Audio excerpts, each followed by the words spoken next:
countdown. Everybody can hear what you say on the countdown.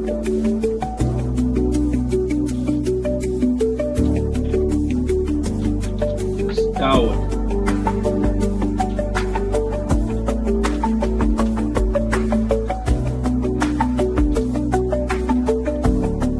I can't say anything. I'm half asleep. Is it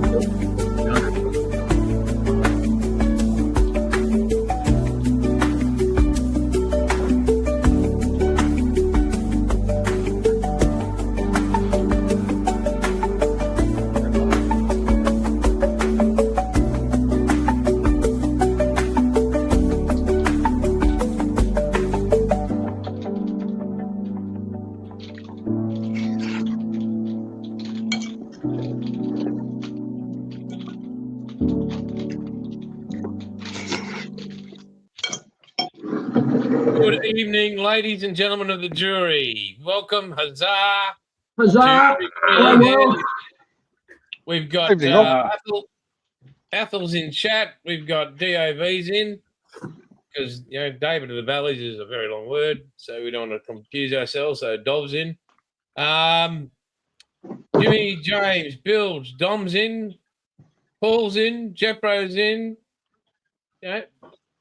Besides Chunk, I think that's the crew we're knowing. So, but we got James up there. He just won't show his face on TV. It's not because he's a dentist. It just seems Australian viewers understand that, Ed. We can't show you his face. So, because he's a cook and he doesn't want to be recognised. He's a cook, yeah. So what we're going to do today is we're going to start off with the person who's been away the longest, which pretty much is James. And James is going to share with us what he's doing, what he's building. Oh, well done, James. I'll take a guess. It's an air. Great being voluntold there, eh? Oh, absolutely, mate. So down here in front of me, I have the recent Hawker Sea Fury kit. Yep. By Airfix, and I only started it back in the green room. Was it 15 minutes ago? So that's how fresh it is for me. I've almost completed my Ukrainian F-39 Gripen. Looking stunning, sir. So I've got some weapons to put on. There's still I have to do another coat of aircraft grey, I think it is, or medium grey on the missiles. What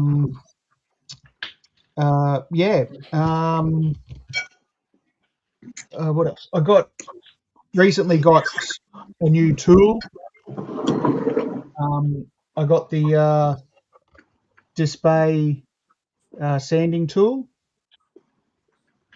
So this is the second one. This is the second one. The red one was the first one. The black one's the second one. So yeah, I've only So that's what's been happening here at the desk. And life. This has been the first weekend at home with literally nothing to do. I say literally nothing to do. Took Tim to work yesterday. Madison, my daughter, had a job trial yesterday for 3 hours, then had a job interview today. The wife's at work, as per usual. Bonnie is laying on the floor. She may show a face later if she gets up on my lap. Last week, the Young Diggers parody group I belong to, and where Bonnie and I do her dog assistance training. Had a charity day at Bow Desert Golf Club. That was a good day, a long day. I don't play golf. I went there to support, but it was still a great day. I'd been to Sydney and back, I think the week before that.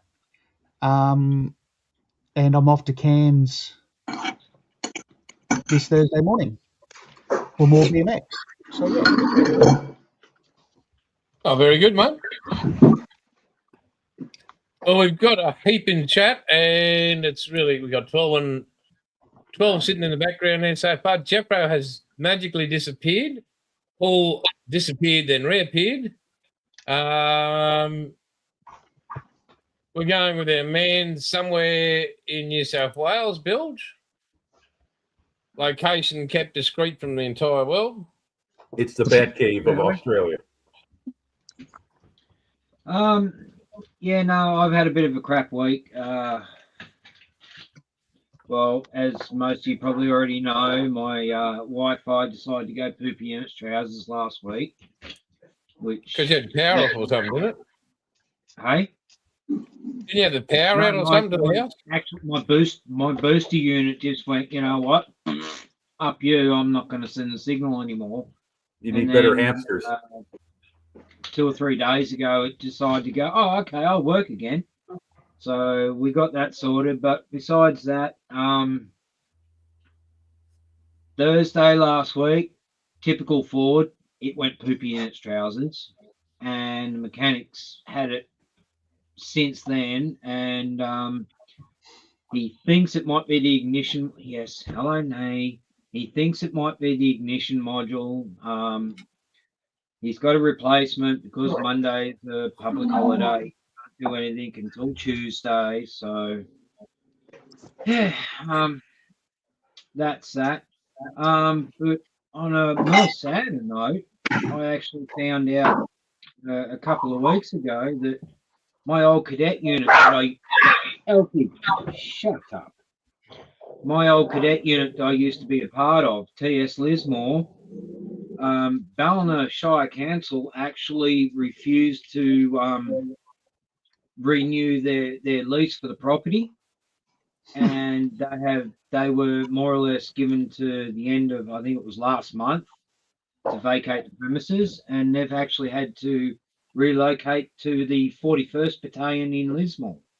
So, in a kind of good way, TS Lismore's come back to its namesake, but you know, they're probably not in a good spot at the moment, being uprooted and everything. So I hope everything's going well there. And as for tonight, well, I finished the sub a while ago that, yeah, everyone reckons it looks good. I mean, yeah, sure, it looks good from the other side of the room. I'm not totally happy with it, but that's just me. But yeah, so I'm just going to poke around tonight, try and find something to keep me occupied. Probably do a little bit of dusting to appease the dusty dom, and yeah, we'll see where we go from there. I mean, I've got a ton of builds I need to do, but I've just got so much I don't know which way to go. So if you bring out a vacuum cleaner, Dom will lose his mind. I've got one just out there. It'd be pants down for Dom. Speaking of the man, if I bring the Dyson out, there'd be so many parts just go off that kit. It wouldn't be funny because we all know how much glue that Pete was very sparing with. Speaking of our man in Europe. Good morning. Good. Evening for the Aussies. Our man in Europe or our hand in Europe? Our gland in Europe. Okay. What is going on with my camera? Looking good so far, but you got to stop parking it in dodgy areas. Yeah. I did the decals on the Corvette C5. That looks like it's parked in Penrith. Looks great, mate. I'll be back in 5. He is ready for 2K clear coat. I did the windows.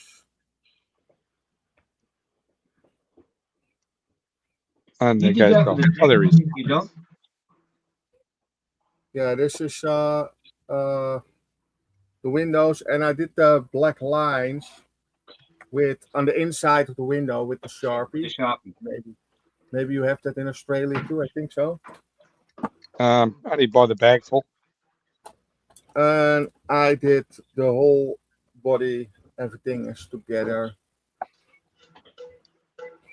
Interior. It's not really interesting or something. It's basic.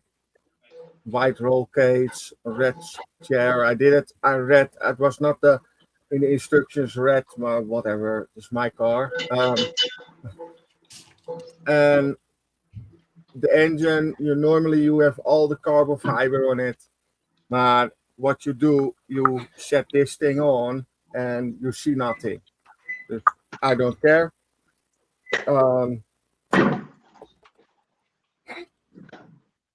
That's just not Jason, I right. hope you brought along enough food for the rest of us. If you do Well, it, you know it's there. And it's we know okay. it's there because we've seen it before you covered it. So we know if you know. If you know. You know. Okay, sorry, I need to check something. But this is the spoiler. Put on the back. And I go paint the rims in white. This is primer. I need to go paint it in white. And I need to sand the tires a little bit. Oh, they two-piece tires? Huh? Are No, they it's just two-piece the same. tires? No, it's just the same Bulb view. line. Oh, it's just a seam. Okay. All Yeah, right. he just needs to work that out of it. I see. Yeah. Yeah, that's it. And I buy a couple kits, and I can show you in a second. No, this is not a kit. This is more a tool. I buy a Proxon. Sarah Jane's not here. I spend money on a proper tool. Proxon with the power slow down, and then I have on the floor I have a foot pedal. I set this on.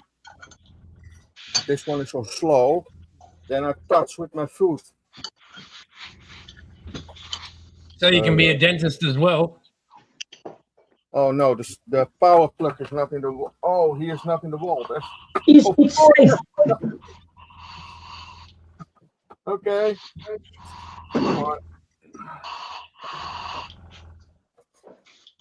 Yeah, okay. And then you can, this one is really fast.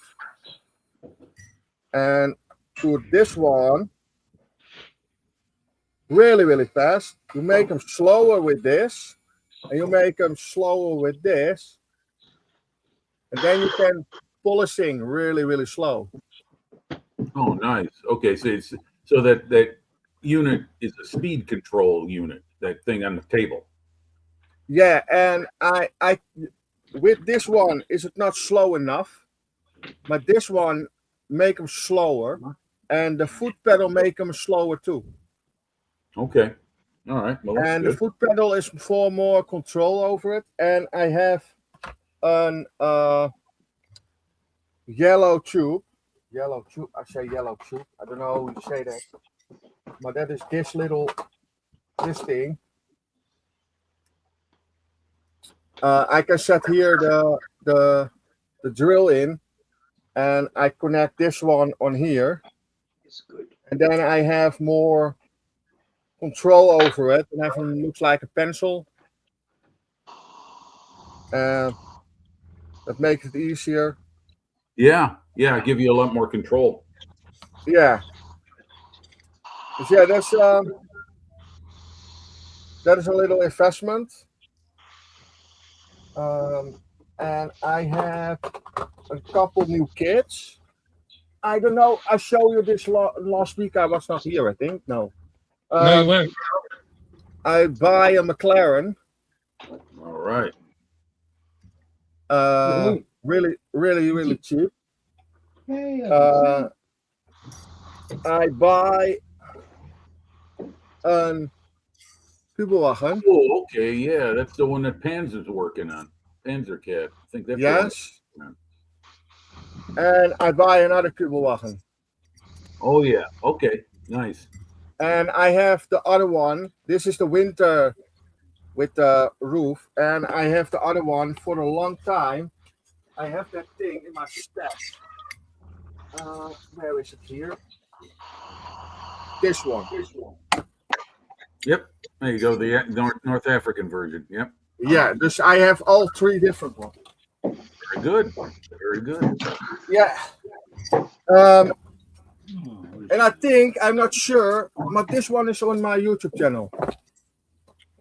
You did an unboxing of that? Yeah, I uploaded Friday. Okay, I got to look at that. I haven't seen that on my notification, but I'll check. Okay. I like watching your unboxings. They're very, very. And I'm working on the 116 Chevy Bel Air resin 3D printed 572 big block engine. That is for in my Chevy Bel Air 55. What I Oh did, wow! You're gonna put a 572 block in there? yeah. Do they fit? Yeah, it's gonna be pretty tight. just make it. What I did with the Dremel is Yeah. I cut it out here, Okay. make more space. Yeah. For the radiator, and I have here in this box, I think. Come on. Yeah. And I have here Go away, Wayne. Oh, the radiator.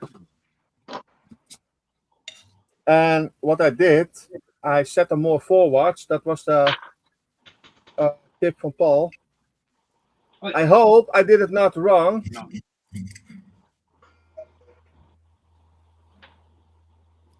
Okay.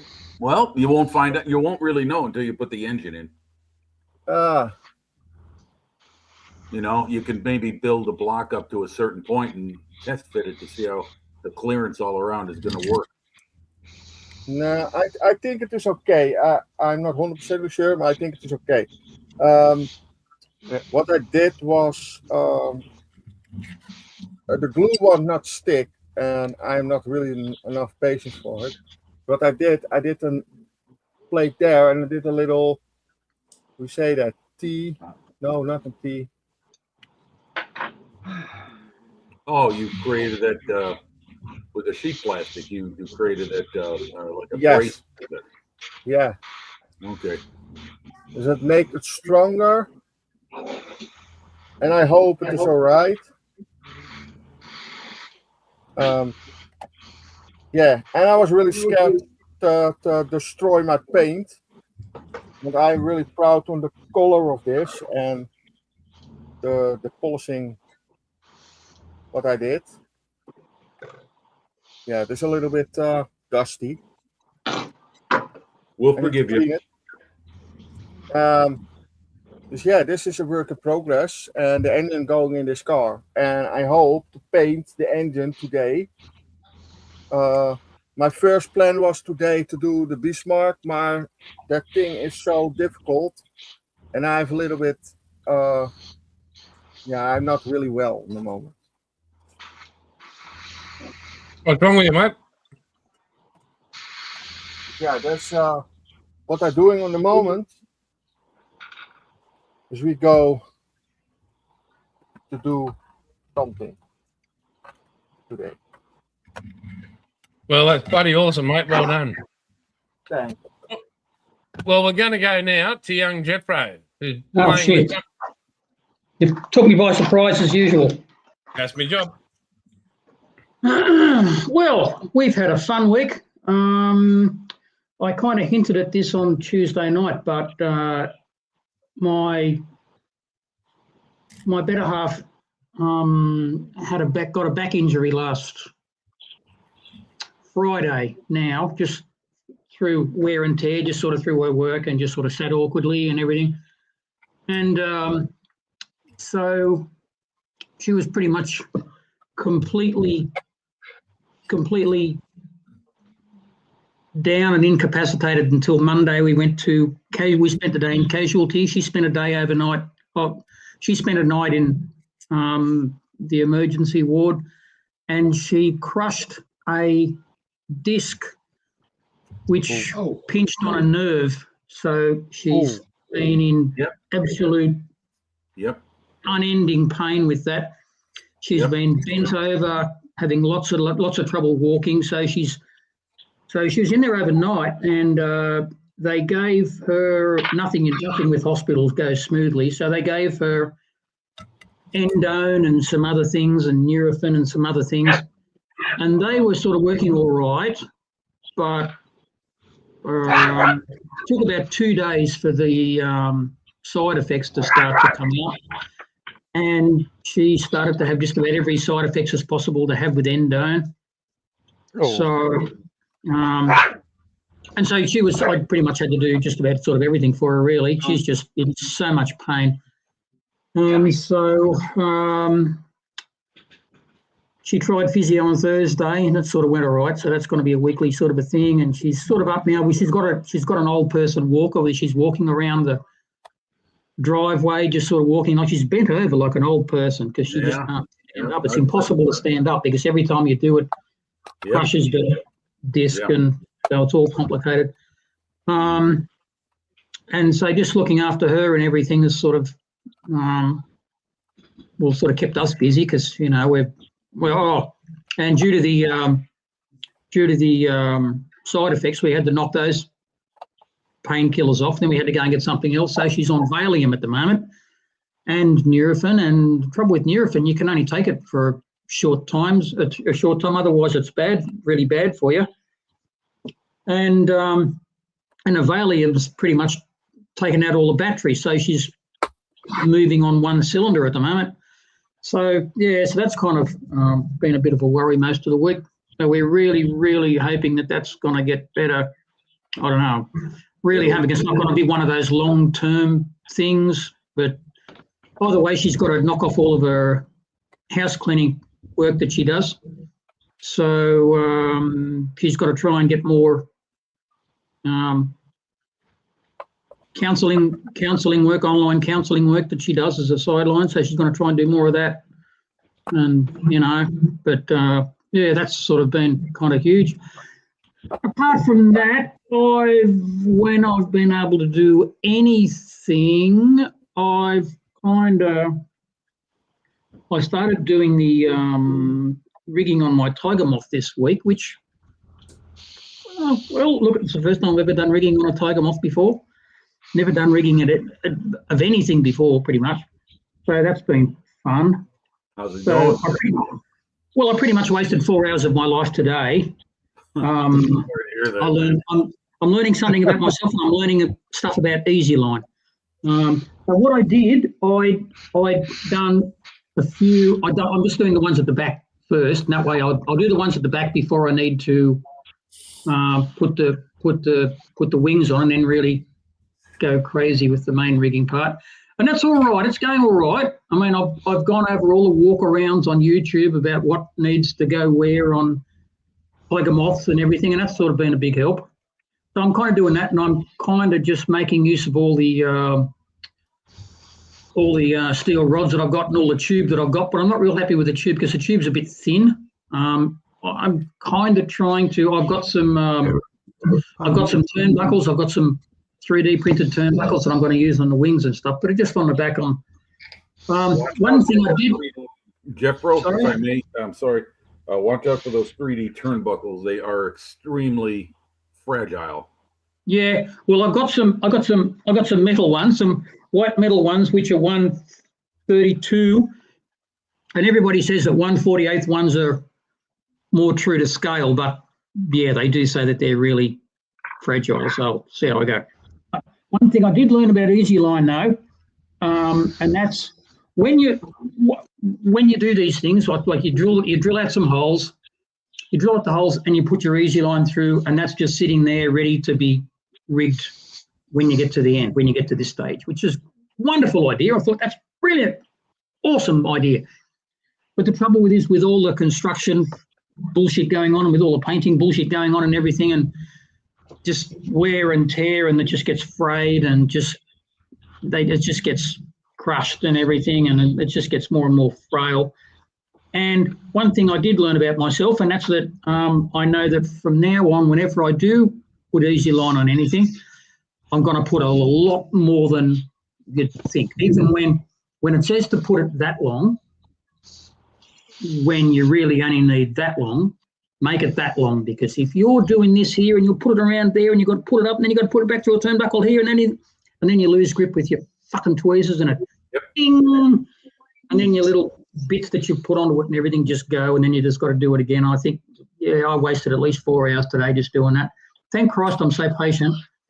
It made you run Easy Line. Well, in the end, it's not the model's fault or anything. The model's going fine, and I'm happy with that. And it's just the learning process. And I've got another really effective way of reinstalling that in there so that it doesn't come out. So I've got that sort of worked out, and I've just got a different way of doing it now that I'm going to do tomorrow. And the only reason I didn't do more of it this Sabo is because I run out of daylight. But it'll be fine. It's And it's still in one piece. Dom? well, there's lots of other pieces outside, but it's still in the one piece that I got up this morning and it was in. So Look at that, Dom. like I said, it's not the model's fault. It's a moth pager. Yeah. And that pretty much brings us up to date, really. I've got a couple of things in the mail coming via the bottom of Australia when it was supposed to be coming from the top of Australia. Jason can tell you about that. Otherwise, I did a stupid thing. I'm the one that's always bitching and pissing and moaning about not having space. And what did I do? I bought a 132-109 the other day. Which is Well, They're not that big, Jeffrey, don't worry. airplane. I know 109s are on the small scale. I know, but Don't beat yourself up. it's a Hobby 2000. This one is an F2. So Hobby 2000 is just they're just reboxes of different things, and they've got a series of E model 109s, which are basically Italeri, if I recall, and the F models. Mine's an F model. It's an F2, and it's a Hasegawa knockoff with some fancy decals and maybe a bit more photo and stuff. At least you got a good basic model. I've heard those 32nd scale later model 109s that Hasegawa turned out are pretty good. Yeah, I remember I made a 132-109 back when I was a kid, and I know about what they're about that big, and that's fine. That's I built the Matchbox model way back when. Yeah. So yeah, and you know, I don't know if I'll go with the colour schemes that are on it. I might do a. You got an unlimited variety with the 109. You've got millions, almost literally millions to choose from. Yeah. And I like 109s, and I had a look at Scale Mates yesterday, and the amount of aftermarket is just ridiculous. Oh. Look, I'll tell you what, I don't know about you, but me personally, I don't think that if you can't see it, there's no point in putting it in an airplane. So, you want to dress up the cockpit and the landing gear, have a couple engine panels off, which I believe those Hasegawa kits come with the multi-piece engine panel. Well, I might even do that for a change. I'll stick the motor out there. And 132 is getting kind of big up there, so you got to do some sort of a fancy job of the cockpit, I suppose. So that'll be here by the end of the week. Jim, I think that's it. Very good. I have a tip for you, Jeffo. Yes, mate. I do share screen. I think it is this one. Yeah. You see that lines? You want this made from wire? I've got that. Yeah. Okay. Yeah. What this is on the picture that made a boy that working in the model store. Basically, is that this brand? Brass, is that brass wire or brass tubing? Brass wire. Yeah, I've got Albion mine's. They didn't have any of that size. I got nickel. Okay, 0.45. Okay. Yeah. Yeah. Good size. Bit heavy, Yeah. but it's close to it. Which I've noticed is actually comes in pretty handy for other things. But the tube I got, I think I was going to get 4 mil. I think it was 4 mil, or I can't remember. The tube I got, I couldn't get the size tube that I wanted, so I got one size up, and it's kind of all right, but it's a little bit big for what I use it for. So maybe I might just I'll get some more through the week or something. But it's all a learning curve, so it's fine. This make it easier than wire. What you're saying, that wire that popping out of your tweezer. Well, I'm using the wire. I'm just using the wire at the back, and I'm sorry. I'm using the easy line at the back, and I'm using the wire on the main struts on the wings. So yeah. I have that stuff too. This. Yeah. Basically, it is elastic. Elastic. We say elastic. That's right. Yeah, but eventually it frays after a while, so you got to be very careful with it. So even though it's bendy, you got to be careful with it. One thing Don't leave it in the sun. Well, it's been sitting for a while in a wing nut wings box. Yeah, but if it's in the sun, it will degrade. Yeah. Oh well, there's not really much. There's no sun in our Arizona. Just turned to absolute snot. Well, there's no sun in our backyard this time of the year, so. Yeah, that's what that it is. Hey, Sarah Jane. Hello, Sarah. Happy Sunday to you. But there seems to be a lot of different brands out there. So unless one's better than the other, I don't know. Well, Jeff, yes, mate. You know how you're talking about running out of space and large scales and stuff? Yeah. I live in a shoebox. My place is probably not much bigger than your kitchen and lounge room combined. The Buck can probably confirm that. And I'm a 100 and a 1 to 200 junkie, and I got a 1/75th scale Victory. I am fast. He sleeps on the floor.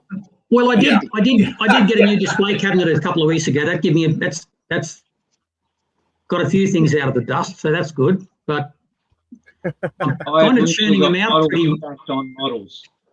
Yeah, well, I'm churning them out this year pretty regularly, so and for some stupid reason, I seem to be getting bigger and bigger and more complicated ones. So there's one different build. Nice finished.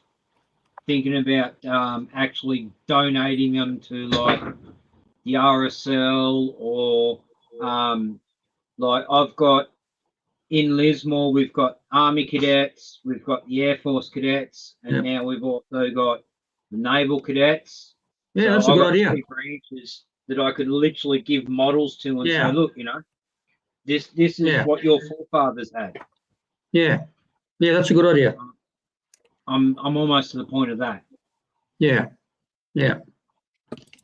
All right, we're going with that man down south. Bloody hell. Thanks, Jason. So that's how big the Messerschmitt is, Jeffro. Right. I'm going to keep working on my Willie. You know you can't do that on live stream. Yeah, it's that damn Yankee. So this is where I'm up to with it at the moment. Cheeky. Don't forget to turn the lights off. Okay. Yeah, the battery. That's what she said. So I'm working. Yeah, it's got its trailer on. The safety chains are on, so everything's legal. And I'm just question, Paulie. Yes. A very relevant one. Shouldn't that have hoods over the headlights? Yeah. That's it. That's the So is that night vision. pre-war or post-war? Because during wartime, 1945. they had hoods over the headlights to narrow the. They actually had a cover over the switch inside the vehicle. Oh, okay. Because the light on the guard is the nighttime running light for when you got the blackout. Okay. Just asking. Poor friend. Looking good there, Paulie. It's getting there. And the kit. Yeah. So it's nearly done, and I'll be decaling tonight. Very good, mate. And what else has been happening? How's Mum? She's just come in to ask something, so I'll have to bugger off in a minute. And I decided to call this one the Damn Yankee. Oh, no, mate. That comes in the kit, so why not? On night shift tonight. Oh dear. Oh, pardon me. And it's miserable up here. Pissing down rain. It's cold. Anybody got a violin? It'll be finished tonight, Sarah Jane. All right. Well done, mate. Right, I'll go check on Mum. All right, mate. So you say? Look at that. Good to see you, Jimmy, wearing your gay pride shirt. Okay. Hey, Hello Jimmy. to everyone out there. It is officially D-Day +1. D-Day +2. Excuse me. It is now the 8th of June. Jimmy. So, yes, sir. Under that little emblem, does it say LGBTQ+? No, it does not. I thought it might. It just says Sox, White Sox, my baseball team. Who sucks? Did you get my images? I have got them there, sir. Yeah, this will give everybody an update on what the week that was for me in modeling. Actually, I've been getting around doing a lot of stuff, so that's good. That is the KI-15, the Babs aircraft model I'm working on. That's gluing the fuselage together. Great kit. I recommend Fine Molds models to anyone who wants to give them a try. They're definitely well made, and this one definitely has a modern era kit design and engineering to it. It's kind of Tamiya-esque in the way they've designed it, where everything is meant to fit tightly into the next assembly. So it's actually coming together very well. If you go to the next couple of images, you'll see that it's the fuselage is now glued together, and it's in the midst of being sanded and the seam work being done along the top and bottom of the fuselage. Well, that's not it. That's the KV-1. That's the Trumpeter KV-1 that I'm working on with the Lincoln Link tracks, which are, I don't know, anybody out there in Chad, and maybe you guys here can attest to. For me personally, they kind of handcuff me. They're not the easiest things to work with. But this set is coming along better than most. If you go to the next image of the KV-1, if it's in order, I don't think it is. Well, there's the airport. That's there. I just have to say you're doing a better job than Ozama.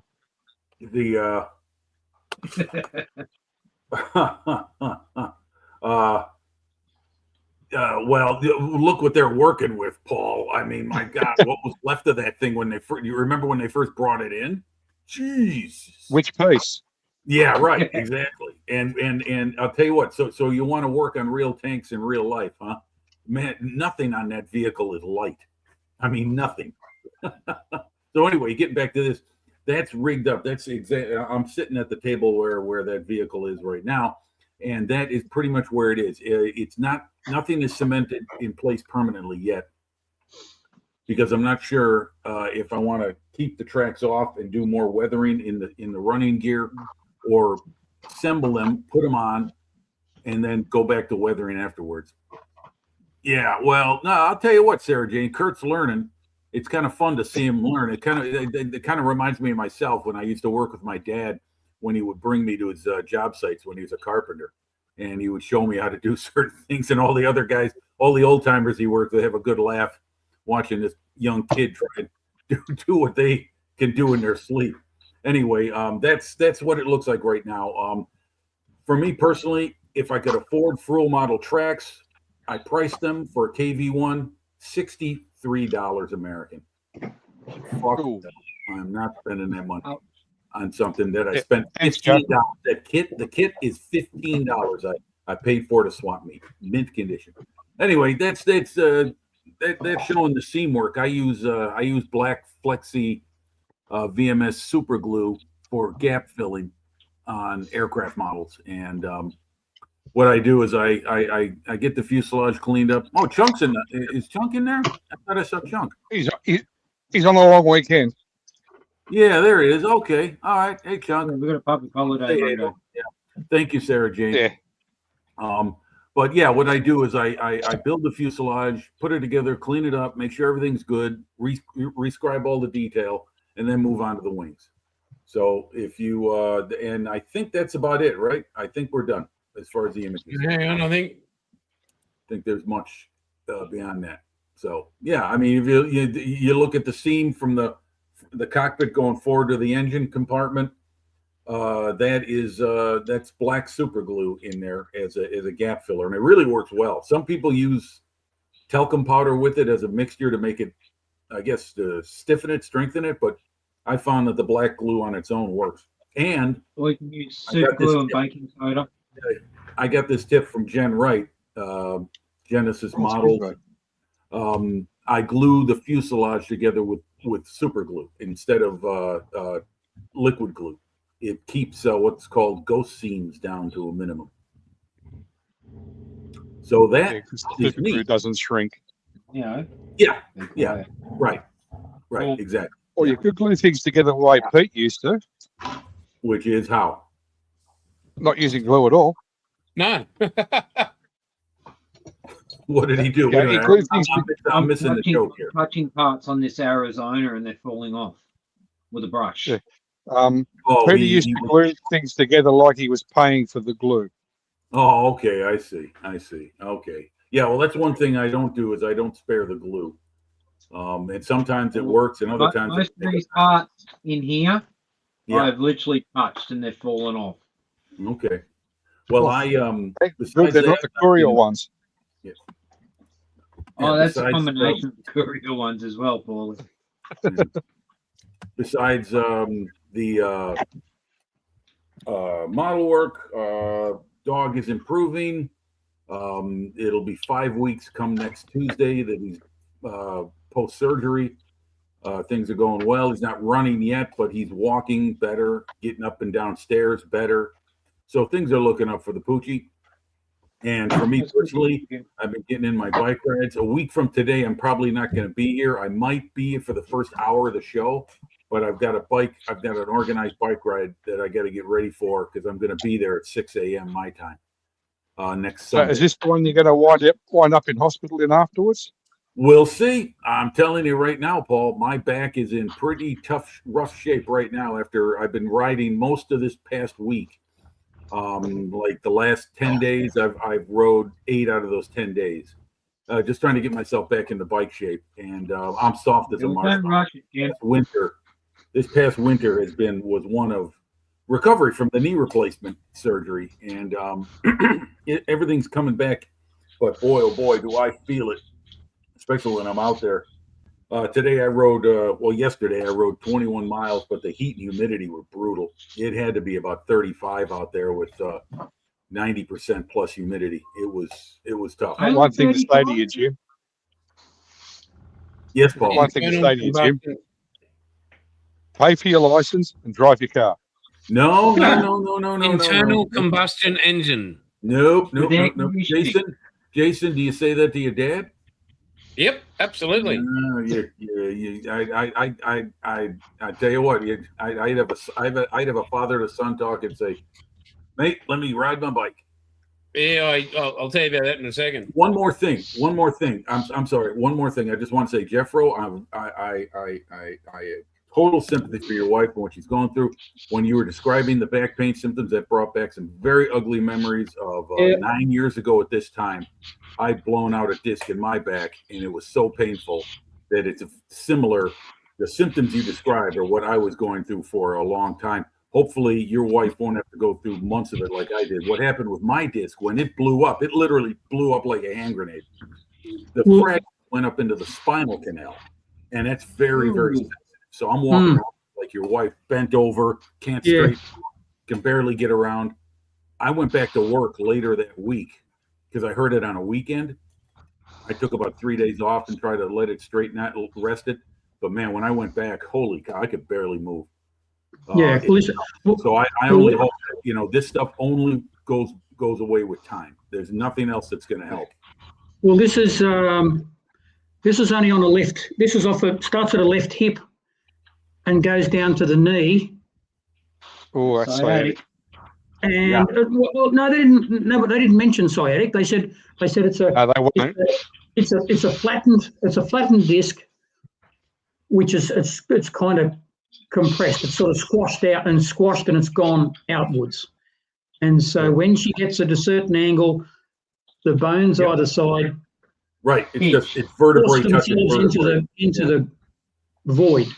Yeah. And that's hitting a nerve, and so it's a shooting pain down into a knee, down as far as her ankle. Yep.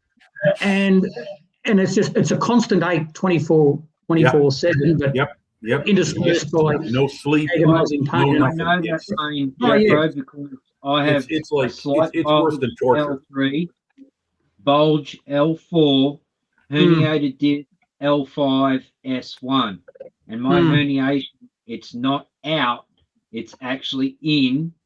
So the herniation, instead of bulging out from the spinal column, bulges in and actually pushes on my central nerves. In my spine. It breaks your heart seeing her. She's just in tears all the time, just crying so much just because she hurts so much. And the frustrating part, the most frustrating part, I know hospitals are really busy, and I know it's a test of nerves, and just every different person comes in, they've got something different, and you've got to try and manage all these people and everything. It just gets so frustrating. They gave us a script. The doctor gave us a script for endone and some other things on this one sheet. So I take it to the chemist, and I said, "Can you fill that out?" And they go, "Oh no, we can't fill that out. You can't put endone and something else on the same script. You've got to have them separate." I thought, "Oh shit, all right." So I go back to the car, and I'm thinking I'm going to have to go back out to the hospital to get this. So I ring him up, and it took 10 goes to get through to the emergency number, to the what do you call it, short-term ward where she was. And they said, "Oh, yeah, okay. Oh, yeah, all right. We'll have to find a doctor to get him to do a new one. What chemist are you in?" And I said, "I'm in the one in the Palm Centre." And they said, "Oh, is that Ray White's? Is that Terry White's?" And I said, "Oh, I don't know. It's just the one in the Palm Centre." "I think it's Terry White's." "Yeah, okay, we'll email it there, or we'll email it to you. You don't have to come and get it." "Yeah, all right." So I get in there, and I said, "Is this Terry White's?" And they go, "Oh, no. Terry White sold this years ago. No, this is Ramsay Pharmaceutical." So I'm thinking, "Oh, Christ, that means that they're going to email it to the wrong place." So, all right. So I got their email address, more repeated phone calls out to them, finally get on to them, and they go, "Oh, I thought that was Terry White's." "Well, doesn't matter. We haven't found the doctor yet, so all right." And then 10 minutes later, she comes over to me and she says, "Oh, I just got a phone call from the hospital. They can't get through on our email address, so they're going to send it by a fax." And I said, "A fax? I didn't think anybody even used faxes." They said, "Oh, yeah." So, and in the end, she got. They sent a pigeon. She got the initial end done and everything, and that was all right. Anyway, so we had a long weekend last weekend, so we're thinking, okay, she might have to go and get some more for the weekend. So, all right, so we go to her GP, GP gives her a different kind of endone, but endone basically. That's when she starts throwing up. And that costs $70. Most chemists say, do you want the generic home brand? And we go, yeah, whatever's cheapest. So they didn't tell us that. So I said, okay, that'll be $70. All right. So we got that. Go home, didn't even open those. We've still got on the original ones. That's when she starts throwing up violently. So we think, shit, can't have those anymore. So we go to the emergency clinic, out of hours clinic, where we had to wait for 3 hours. And they said, oh, shit, don't take those anymore if they make you throw up. No, here's some other stuff. Go and take this. Go and get a script for Valium. And that other stuff that you got yesterday for $70, just give it to the chemist and I'll throw it away. Yeah. Brilliant. Okay. So I know it's a difficult job. I could have told them on the street for 80. I know. Yeah. 200. Yeah. Anyway, That was frustrating. Sarah didn't Jane say sent that. in some more of her wonderful work. Wow. Oh no. Oh, that's porn on wheels. I don't feel That's like not working. See, and you wonder why I question my work when I say I'm not happy with it. Bless you. Fantastic. Whoa, where did you shoot out from? Oh, okay. Excuse me. Yeah, no, I just had a railing come off a 5-inch. That is the decal sheet for Schumann. That looks awesome, SJ. Very good. As usual. I'd park that in the parking lot out here. Well done. How's So that? when's your next knitting club, Paul? As soon as I finish the Jeep. There goes another handrail. Where did that go?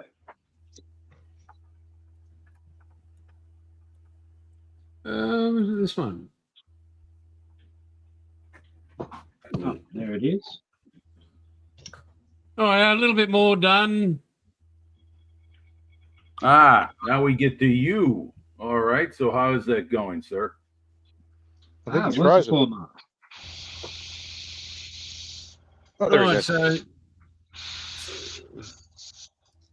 You tell me this gun. this has been rolled. I've just got a tiny little crease I've got to sort out, but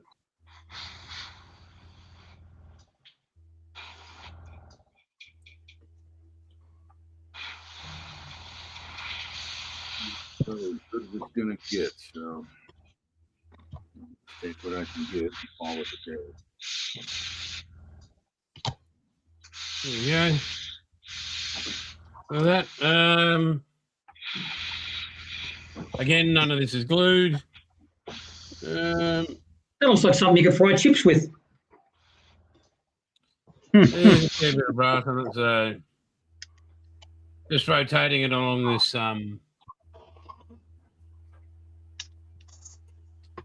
little black bit of paper, cardboard here. So that's it. It's the original Black Pearl. Yeah.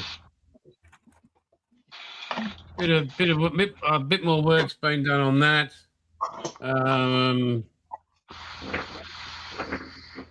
I've started on the seam lines on the hull. I'll just put this carefully over there. Sit there. So, right along there.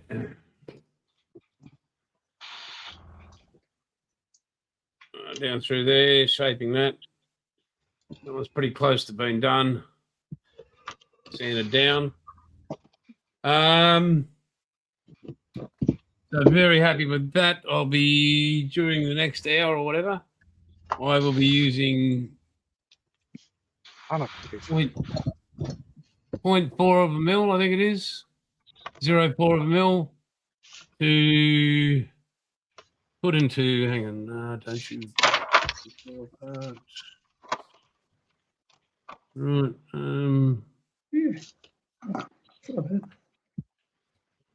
Okay, you can go there. Okay. So into this section here, I need 5 holes in each for the rigging. Yeah. Oh, Elkie, shut up, or Right. Yeah. Very funny. No, I do that on my own there, Athel. But yeah, so I'll be putting those holes in there, getting ready for that part of the rigging.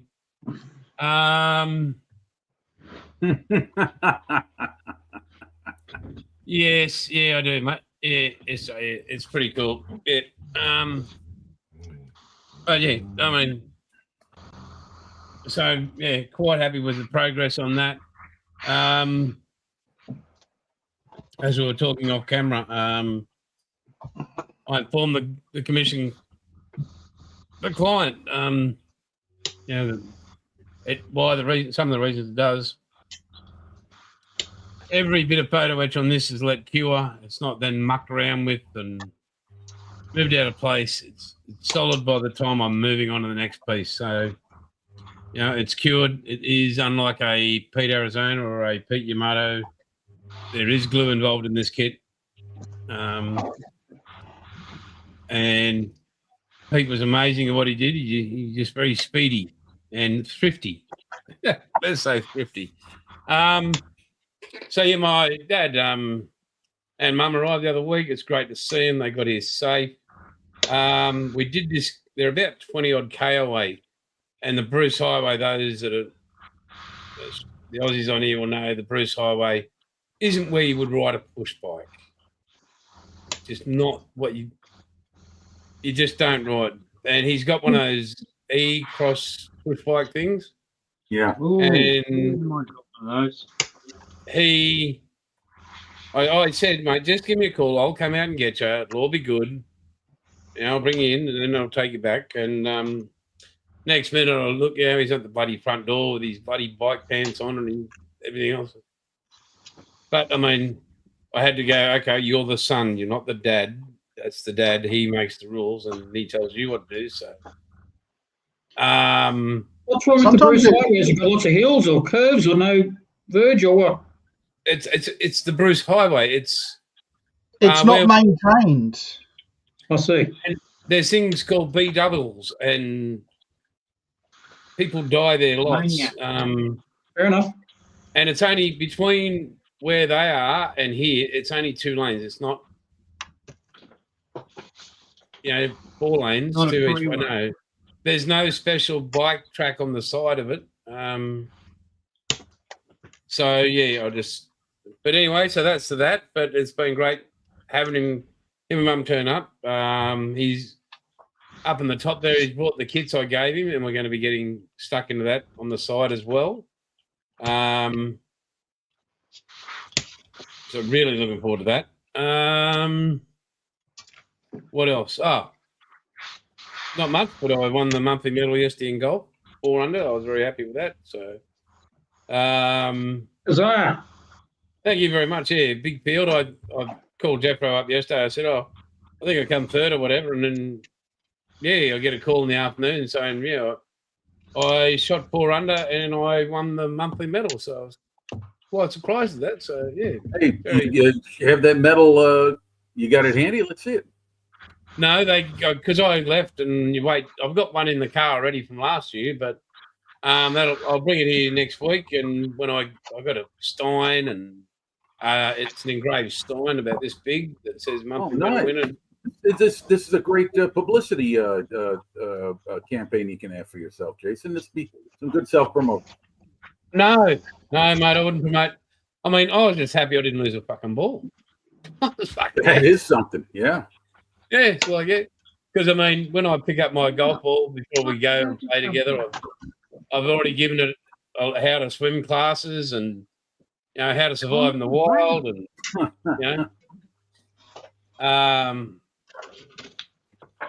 yes, how much did it cost me? Exactly. Well, there was 180 people there, SJ, so cost me a fair bit. So, but yeah, I enjoyed it. I was actually, it wasn't. When I'm out there playing, I'm not trying to win the comp. I'm just trying to get better in myself of playing the game. So, winning the comp. Spoken like a Yeah, a trophy's great, but it's for me. It's like modelling. It's the inner victory. It's like, okay, I made that, or I've achieved this. Not I won the medal that says, it's like when you look at your model going, geez, I put a lot of effort into that. So that's how I operate. Hang 5 seconds there. Talk amongst yourselves. I'll show you the other one I got here. So. Okay. All righty. Bilge. Yes. You mentioned earlier about the Navy cadet unit you used to attend, how it's now had to move.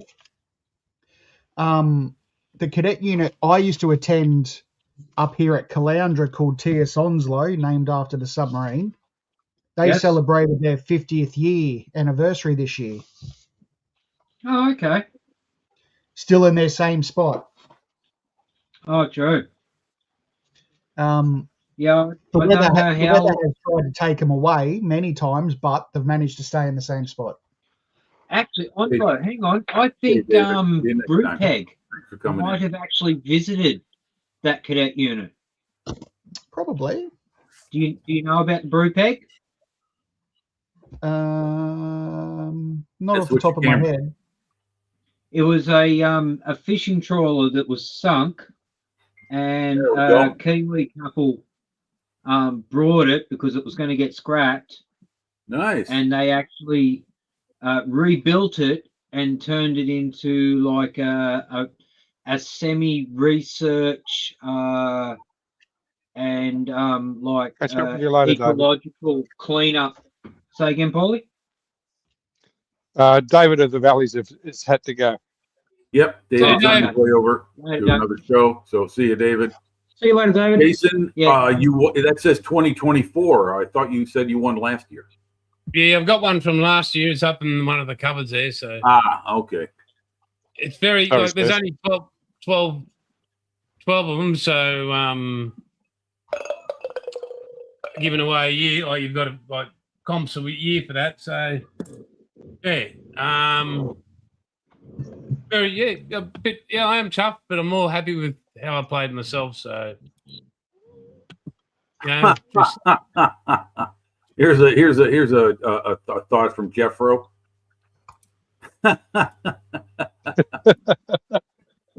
So if you hook it left, it goes to the right in Australia, and if you slice it right, it goes to the left in Australia. Is that how it goes? Yes. No. If you slice it, it goes right. If you hook it, it goes left. Okay. All right. Just wanted to know. Yeah. Because I found out in my golfing endeavors, I found out I am a natural hook. It just goes. Oh, that's interesting. Most people do it the other way. Most people are slices. I'm a lefty, so I'm. Oh well, I'm leading. I'm the right-handed slice. Right, and it just wing goes that way. Yeah. Yeah, no, just I've been putting in effort, and yeah, I suppose I got the fruits of my just desserts. Yeah. I think I remained a lot calmer, so I didn't, and when I've got myself in a bad position, I made sure I didn't try to become Tiger Woods or Rory McIlroy or have those thoughts that I was, and played sensible. And yeah, not even a Happy Gilmore. No, mate, no. You ought to see when he loses a ball, though, Bills. Christ, you ought to hear the performance. Well, I don't like losing them. He goes berserk. The golf is supposed to be such a happy and calming game. It's like the only ball he ever owns. The way he goes on about it. You bet your ass. You bet your fucking ass. The truth comes out, Jeffro. All right. We're getting the nitty-gritty. I think Jeffro semi-pro club. Oh, it's not so much gets upset if he buggers up a shot. It gets upset if he can't find his ball.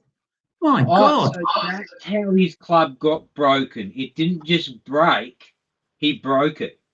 Oh well, see, I break a club just exactly the same through no fault of my own. So I can't say that. That's not fair. And it doesn't. Mine was brand new too. Too fat, and the shaft snapped. And So Jeffro it was a weak shaft. In frustration because you screwed up a shot. No, and Jeffro has seen how hard I do hit a golf ball, so it was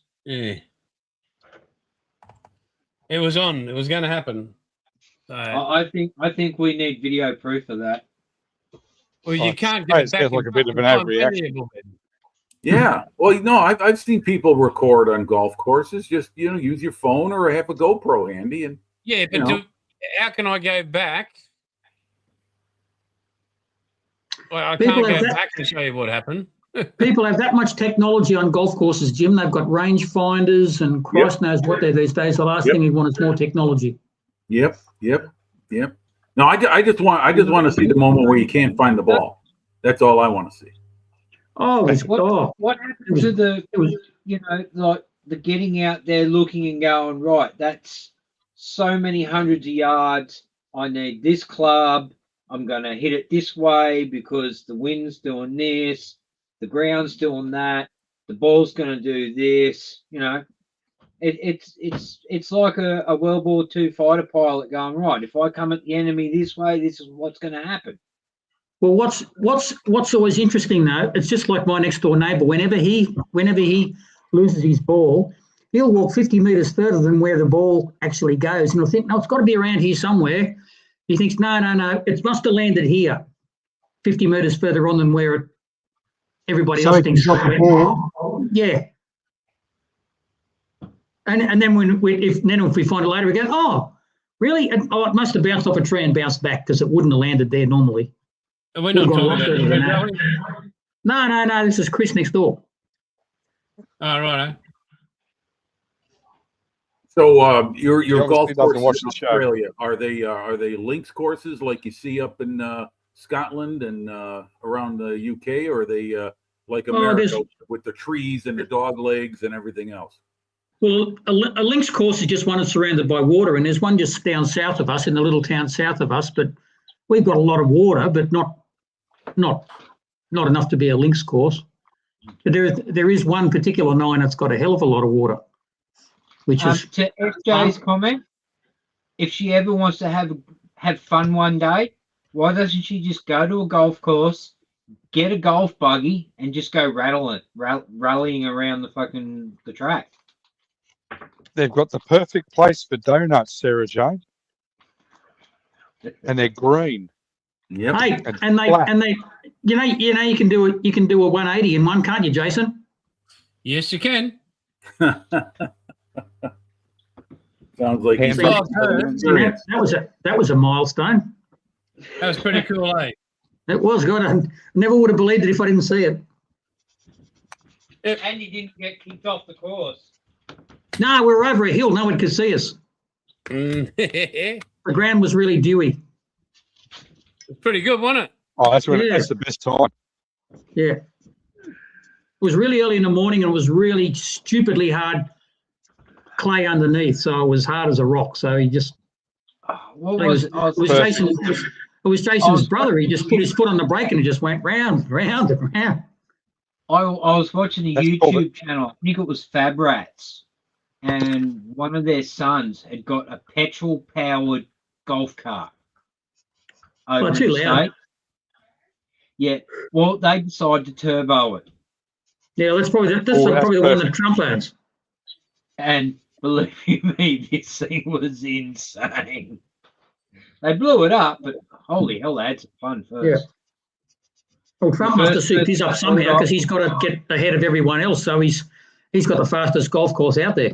So I don't know what he's got in his.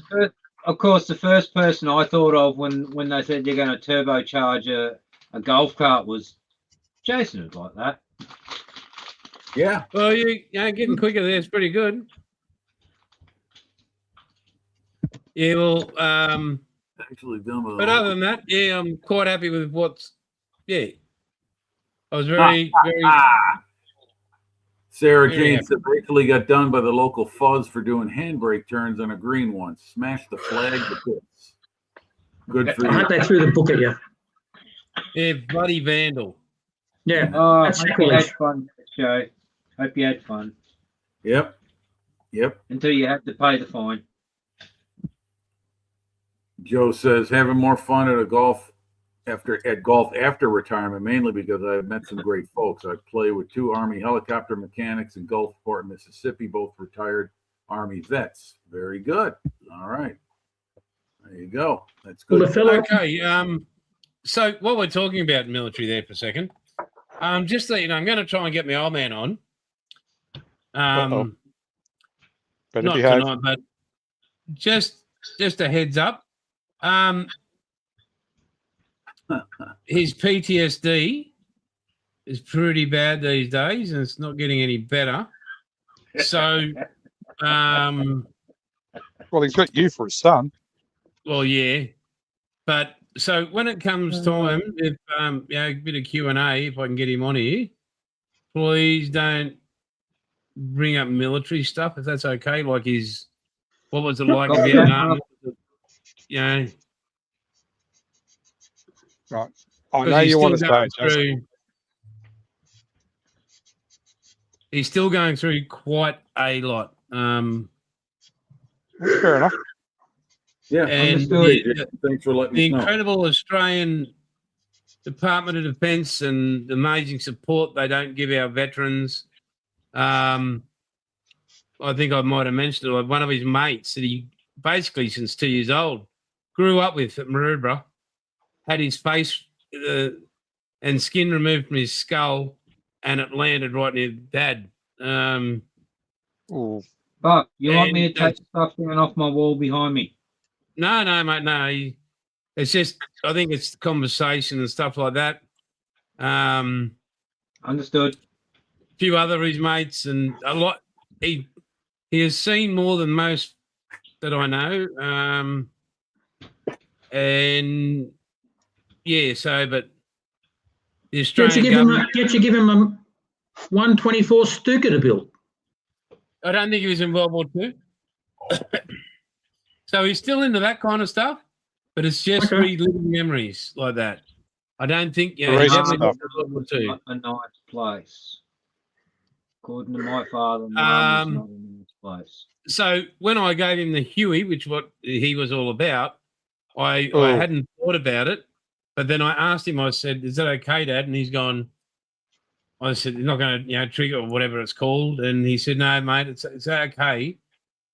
It's when people ask about what I went through.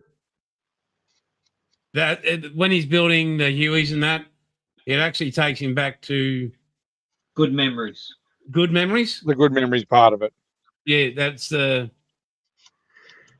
Yeah, so just saying, yeah. And yeah, I'm pretty sure I'm not sure he's happy if he is to take the piss out of me, but he's pretty good at doing that himself because I mean, and I don't know why because he's the one that decided to have sex. Yeah, No, you But, just yeah. didn't follow MacArthur's rule, and that was flies spread disease, keep yours closed. I just think nobody knew the word swallow. Anyway, that's enough of that. So I just thought I'd share that with you. So thank you.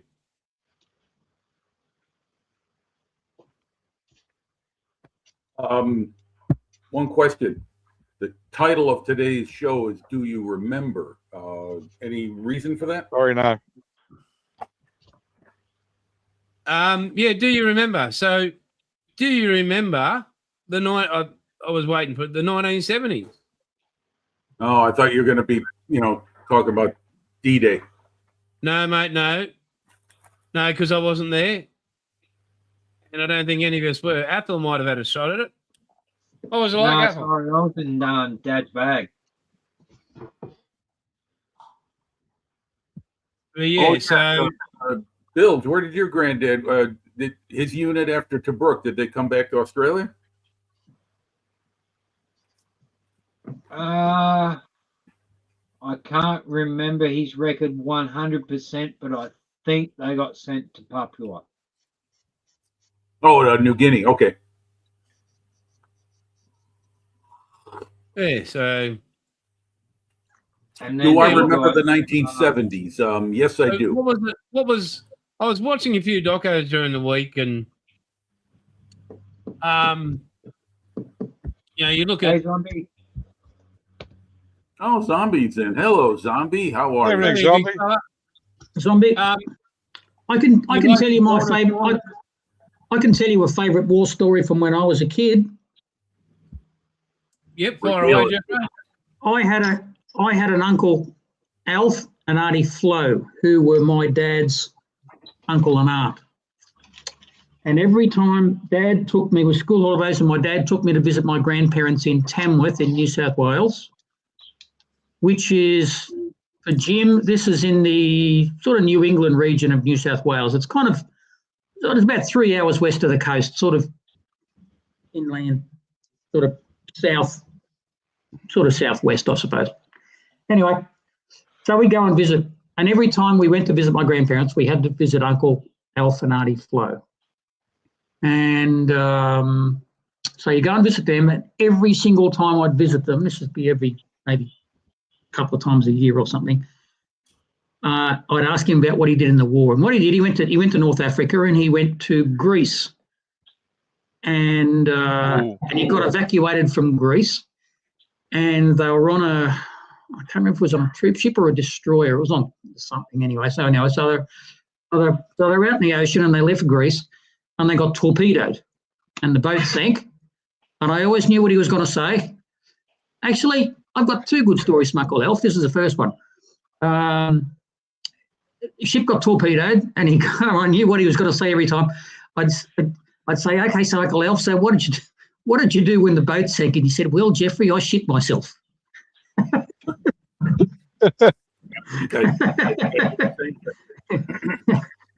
Honest answer. Yeah. Anyway, so after this he goes to New Guinea, and I was like 12 or something. So any gross story, it'd be funny. So one time he got yellow fever or jungle fever or something. Either way, he had dysentery, and so he goes running off into the bush to do God's work. And he's there, and he had to wipe himself. So he's looking around, he couldn't find anything. There was no paper or anything. So he looked around, and he found there was this plant underneath this one particular big tree, and it was a big buffy looking sort of a plant. So he wiped his backside on this plant. And what he didn't realise is it had millions of little tiny stinging hairs all over the leaf on this plant. Oh, no. It was kind of a stinging nettle, but anyway, so he did that. So he's telling me all about that. So now he's running all over and he wasn't frightened of the Japanese anymore because he had to put up with this stinging ass from wiping his ass on this. Anyway, so years later, like in the 1980s or something, he's watching David Attenborough. And David Attenborough is in the bush in New Guinea somewhere, and he goes to this particular tree. He says, now, under no other tree in the whole of New Guinea is this one particular plant, and it's got a symbiotic relationship with this tree. And then you see all these little tiny stinging needles that are on this leaf. And he turns around and he says, Flo, here's that plant that I wiped my ass off in 1943. Oh, yeah. That's what a tree was. I can remember a conversation I had with my father a couple of years before he died. And he was like, it was about me enlisting and all that shit. And he's like, why do you want to be a marine engineer? And I said, I like working with engines. And he said, but you're great with radios. You've been raised with radios all your life. Be a radio operator. Be comms, You're up on the upper decks. If shit goes bad, you got a chance to get off. Fuck And off. I said, I looked him straight in the eye and I said, look, when the shit goes down, right, where's the one place that's going to die first? And he said, the engine room. I went, yeah, that's right. I said, I don't want to go in the water and be torn apart by sharks. I'd rather, that's it. It's over. You don't know it. Well, you'd Did be you the end up last guy going off the the boat. truth? You'd be sending SOSs. You'd be the last bloke to get off. Did you tell him the real truth, Bill? You like going down early with other men.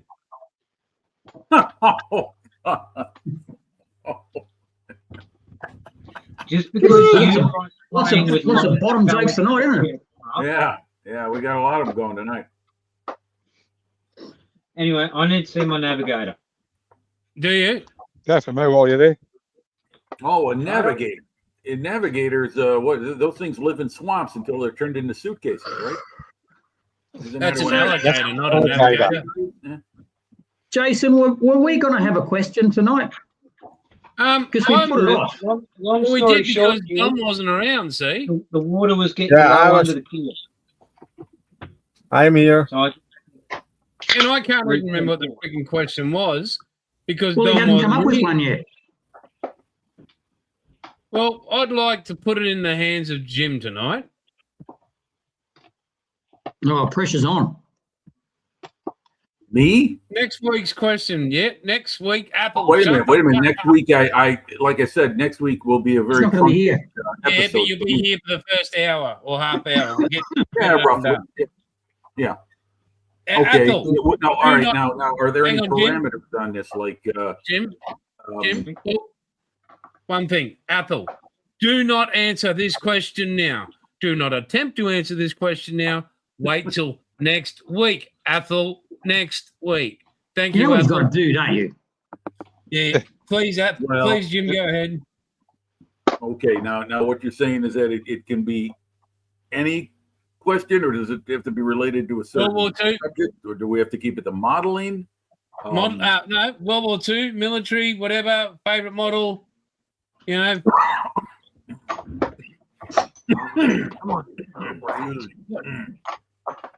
yeah, that's all good. Okay.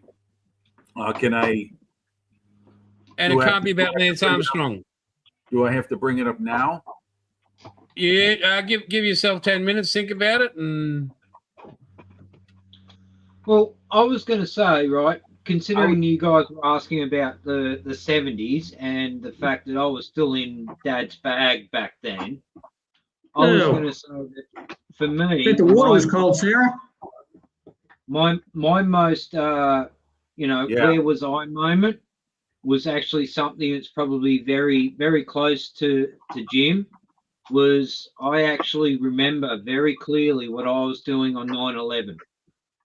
At that time of night, I was actually holding my 4-month-old daughter in the lounge room while we were watching the news when we saw the second plane hit. And I was actually holding my 4-month daughter at the time. And Well, it must have been early in the morning. No, it was late at night for us. Yeah, because it was about Whereabouts were you? 8:30 It was about 8:30 Central Standard Time here in the Yeah, it States. was like 11 o'clock at night for us. Yeah, All right. that's about right. So I Yeah. remember seeing it first thing in the morning. We were watching the late news when the news broke All right. about the first tower, and I'm like, what the fuck's going on here? I was actually nursing my daughter, who is now 25. And yeah, and we're sitting there watching it, and that's when I saw the second plane come in through the background. I'm like, what the? And then I saw it hit, and I'm like, I remember what I did at work that day. that's just, We worked on the highway that day. I was just like, wow. Yeah. That's to use a very crude term, that was fucked. To actually watch that come in. So for me that's my moment in time of where I was and what I was doing. no, what I was And- trying to get with the 70s, like where were you in the what can you remember about the 70s? More related to modeling. Can you remember remember going back to the hobby shops of the day? Can you remember where you found the models when you first saw them? Can you remember getting the kits? Can you remember the milk bars? News Yeah, agent. all those things. Yeah, If it's sure. I one- mean, each one of us will have our own tale of that. model to tell. up, so yeah, I'm dead on that subject. Yeah, you were just a sack monkey. Yeah. FX baggy kits next to the Commando comics. Yep. Yep. Yeah. Tin Man's in. Hello, Tin Man. Hello, Hey, Tin Man. my fellow American. How are you? Glad you're here. Thanks for coming in. Thank you, man. Sarah Jane continues about the story of her. Let's see. Let's go back to this. Was that your Friend was on the Coventry. family friend was on the Coventry? Okay. Yeah, an Argentine bomb hit the engine room, blew the Concorde engine through. That's A few another bulkheads bad. without exploding, but the bomb went out the bottom of the ship without exploding. Wow. Okay. Yeah, I remember. What I'll always remember of the Falklands War was That's the another bad picture day of for the British Navy. Atlantic Conveyor. Boom. I was a tasted out of the Coventry sunk. When that thing went up, it was like, holy shit. This is, I mean, look, you're thousands of miles away. It's in your living room. At the end of the day, you're watching the news. It's kind of like how people started to see what Vietnam was like 10 years earlier for our family, sitting down at dinner, and there's Walter Cronkite, and there's the latest from what happened in Vietnam that day. It was the same thing with the Falklands. All of a sudden, you're seeing like this war that we don't understand why the British are fighting it, but they've got their reasons. So good luck to them. And you start seeing, what the cost of that really is. That's The documentary about the Coventry television. too. It's a very stark That's reminder That's of another- that this stuff, touching. really, people are dying, and horribly. They showed some of the burn victims. Like, fuck, man. That is some serious shit. Wars are not fun. No. If you watch the documentary on the sinking of the Coventry, it actually brings it home about what every seaman went through during every war. Oh, that's interesting. Yeah, Like is right. True, Jeffrey. there's a matter of a bulkhead between whether you live or die, or a deck head or a deck. Like it can be a matter of inches between whether you live or die, but you've still got to accept the fact that somebody you walked past the day before and said "G'day, mate," you don't get to see them no more. And on board ship, Buff will attend to this. You're a family. Yes. Oh, so James, I mean, it's you're just like the children we didn't want build, that we didn't want people to see. We just kept you down deck. Oh, look, this is our long lost brother. But like, no, it's all shit aside. People like Bilge, like it's a family that has to work together. There is no, there's no individuals, so to speak. Place wouldn't operate. Correct? Yep. When I was in the Navy, screws don't keep turning, the ship dies. when I was in the Navy, the videos of the Falklands War, of when the ships were being sunk and all the guys being brought ashore by helicopter and RIB, that was our survival at sea training and our first aid training on how to deal with those situations. So that's what we learned from. Well, I just missed out. I was spewing. I was so spewing because I'd enlisted beforehand and I'd missed out, so I was a bit upset. But oh, James, I forgot to show you this, mate. You might have seen one of these. Oh yeah. How did you get that off my desk? Yeah, because SJ wasn't here, and I had that about. I get that about 8 weeks ago or whatever. Oh yeah. And yeah, SJ isn't in the fan of tools. It's a nice bit of kit. It's a great bit of kit. The replacement paper, I've got heaps of that now. So, Yep. Jason, did you happen to mention that strange anomaly that happened through the week concerning our postal system? Oh no, I didn't. Oh no, so I won't say what's in it, but our incredible postal service here in Australia. Now, you all know where Queensland is. You all know pretty much where I am.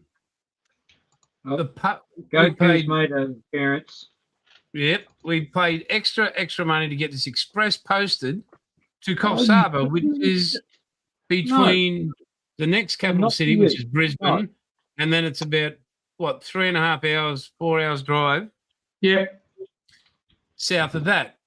Now, the next furthest capital city would be Sydney, which is about 1,000 odd K, Jeffro. What, from our place? Yeah. No, not that far. 700? About 5 hours. Yeah. And then the next capital city is Canberra. Sydney and then the next capital city is Brisbane is 917 Ks. So Melbourne down the arse end of this country. Our postal service, instead of sending it from here to Brisbane to Coffs Harbour Express Post, send it from here to fucking Melbourne. The same thing happened when you sent me stuff once before. It went from your place to Perth to Melbourne to Sydney, back to Brisbane to Sydney, then back to here. Yeah, well, they couldn't find it. They couldn't find where you lived. I said here somewhere. Tasmania, and it went to Perth. That was Scott's, wasn't it? Yeah, it went Brisbane. It went Brisbane, Melbourne, Perth, Adelaide, Tasmania. Yeah, that was Scott's parcel. That's some nice extra gear you got in the Jeep, Paul. It's come up good. Well, we've got decals on. Let's get a close up of that. And the utility trailer's got a bunch of stuff. Where'd you get that? Don't ask me where I got it from. That's rude, and I don't remember where the piece of paper is. All right, is it value gear extra stuff? Yes, it was value gear. Thank you. All right. Okay. Thank you. That looks great. Yeah, I've got to start gathering worth, I think. Too. Yeah, that was $60 worth of stuff from Value Gear. I've just got to get the gunner for the back, and now the fun starts. Put the driver together. Yeah. Well, you kept the steering wheel. The steering wheel's off. Hey, Dutch Dave. Dutch Dave's in the house. Everyone, say hello to Dutch. Hello, Dutch. Steering wheel. It is not the second kit I finished today, Sarah Jane. Evening, Dave.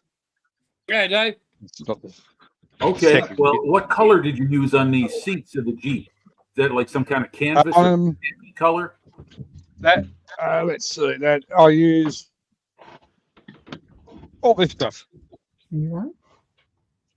They're AK third gen colors. Okay. All right. Canvas tone, field drab, and ochre khaki on the canvas of the seats. Okay. All right. Yeah. All right. Thanks. Because I'm wondering. I'll probably gather the same colors or a reasonable facsimile thereof. To the bunny dog. That's the set, Jim. Okay. Too late. You missed it. Excellent. Where's the bunny dog? Where's Bonnie? I've got an even better one. Yeah. Come on. Come on. Come on. No, there she is. Oh, this All has right. gone to the dogs again. Turn around. Or I'll turn around. There you go. Oh, that's your best angle. You couldn't tell the pace between. A Jeep and JPS livery. Mm. All I right. Something's see not that. smell nice behind that ear. Yeah, Yeah. it's Yeah. bloody very licky dog. There we go. Oh, my big girl. My big girl. Yeah. You go, doll. Hey, here you go. Yeah, there's my big girl. Hey. Oh, how do I not change my calendar over, Sarah Jane? No, No. Oh, no. Okay. you're still living in Manly time. Ugh. Hang on, they're winning at the moment. Shut the fuck up. How's Parramatta doing? We're doing better. The Dragons lost again today, so What There we about go. Queensland? don't go there. How's Queensland going? Don't go there, you 1-0. bloody. We're still in the same How spot. is it? Don't get me started. You, Hey, you claim that as a We haven't victory. moved didn't you? anywhere. I bloody feel like pathetic. That's I the pace, feel like- Jim. a twoies. Okay. Or two? Thanks. Or Yeah. 2, 3, 4. Excellent. All right. Great. Thanks, Paul. If you could honestly say, And, Bill, that was a even victory. BIO go blue. If you can say that beating a team with one less player for 24 minutes, Oh, here we go. no, don't tell me. If you can say to his suck my dick, that's a victory. Yeah, no. Kiss my furry asshole. I can tell you, bloody cane-toed shit. Hang Uh-oh. on. Uh-oh. Sounds like Jason's trying to find a golf ball. Insurers also go blue. Just kiss my ass. Don't dribble shit. Wipe your chin. Fuck me, dude.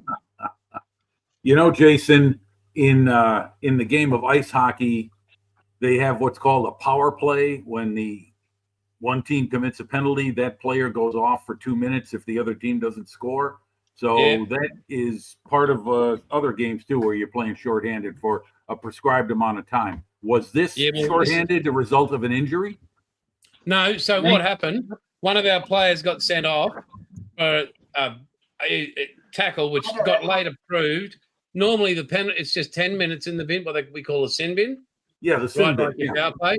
Yeah. But this guy got sent from the field 24 minutes from the end of full time. Remember, this is rugby league. Constant back and forth, like one. And Where did you come from? Queensland was leading 20-6, and you can only tackle that many players for 24 minutes in rain, thick mud.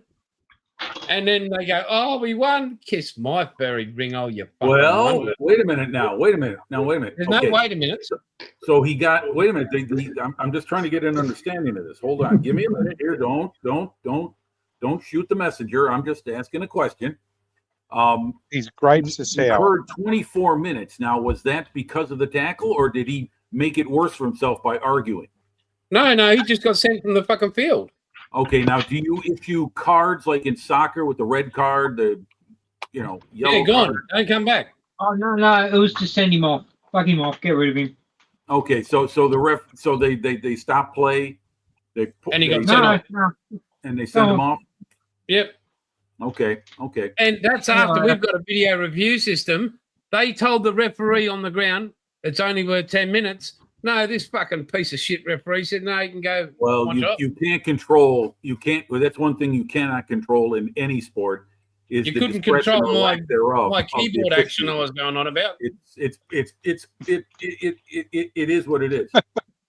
I was up and up, mate. I was nearly going death threats to New South Wales Rugby League. I can tell you. There you go.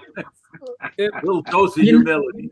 Thank You you, know what SJ. you know what I think's really funny? So Jason knows my attitude towards football. I couldn't give a shit who wins. If Jason's team won every single game, I wouldn't give a stuff. Well, Well, you what's should. really funny though, Even Parramatta followers couldn't give a stuff.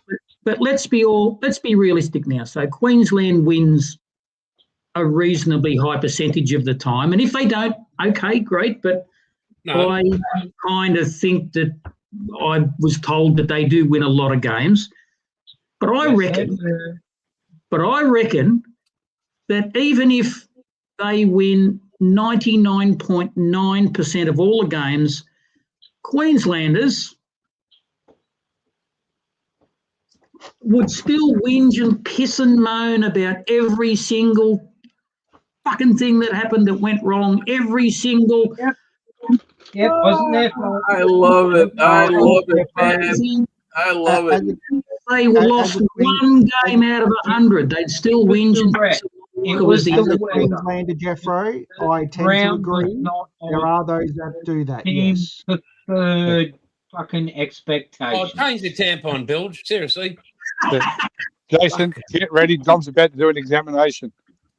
Yeah, I you got to swear. bend over. You got to bend over, Jason. And He's got the glove on. I mean, don't just get me started. I mean, wow, Queenslander. That's what I'm saying. Queenslander. Hang on. You grew up on the Central Coast. It doesn't matter. I played my It first game does of rugby. No, That Because- does matter. no. Let's Yes, go it back does. to 19. Let's go back to It 1980. does. Well, time out. Go back to 1980 when the rules. Wait. When No. the rules were, if your first registered game of rugby league, mine was officially in Atherton Tablelands in Queensland. Doesn't matter. It does. You may have moved there. No, Doesn't matter. Don't Doesn't matter what part of bloody Australia you're in. Queensland are going to find a way to put you on their team. because it's Queensland, mate. Greatest country in the world. Not a You country. don't even know whether it's a state or a fucking country. It's a great country, Queensland. Yep. Greatest Just country in the world. because you want to follow the monarchy and be the Queen's land, even though now it's the King's country. It's the Queensland. Go, Lizzie. Thinking of it, baby. Unfortunately, Buff, I'd hate to inform you, but I do believe the Queen has passed. That's what I so said. it's- Thinking of you, Liz. Always. Oh my! Listen to all this infighting. All you Australian brethren just having at it with one another. You get on us Americans about being this and that. And here we are hearing all this belly aching and all this violin playing. Hey, all it comes to amongst you state Aussies. origin. Huzzah, Queensland, mate, Wales. huzzah. Jimmy. No, no. Jason was dragged. Jim, I'll give it to you. There's one. I will Sarah give Jane, you it got the to your singer flying country. tonight. You threw I'm threw giving the red Sarah coats Jane, out. The award, the comment award of the night. She has been hitting them like home runs out of the park. Beautiful. Keep them coming, Sarah Jane. I will give it to your Jim. country though, Tim. You guys did throw the red coats out. well, Years ago. And look where it got them, Bilge. they were muscling in on the business that we Americans wanted to keep for ourselves. I mean, the hell with those. Why should we be paying our cut to the crown? Fuck them. So If I was Give brought me up in a America, tea. their educational system, these would be the best two reasons I could give you. hey, look at me. I'm part of the Chicago public school system, and my education was one of the bestest. Yep. No. When it comes to Queensland, New South Wales, Origin, yeah. Yeah, we both hate So- Melbourne. So Jim, when it's state of origin, Jim. So state of origin is the best players from Queensland. Wait a and New minute. South Wait a Wales. minute. You're saying that Botany Bay is in Queensland? No, it's in New South Wales. Well, there you go. If there are good football players there, it's Jim, the Queensland would Plymouth quite Rock. happily have them in Queensland. It's the Plymouth Rock of Australia. No, so I here was we go. about to drop. I was about to drop a Botany Bay comment then, but Sarah Jane's in chat.